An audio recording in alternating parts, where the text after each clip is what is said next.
Eskerrik asko a la mayoría política, sindical y social de Euskal Herria.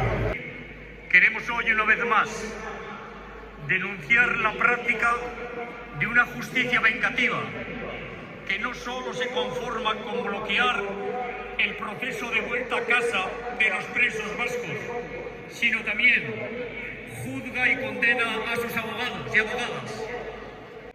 Hasta el último preso vuelva a su casa, porque solo con el esfuerzo de todas y todos abriremos las puertas de sus celdas.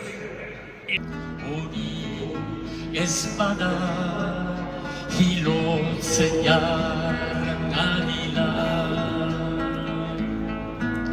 Bego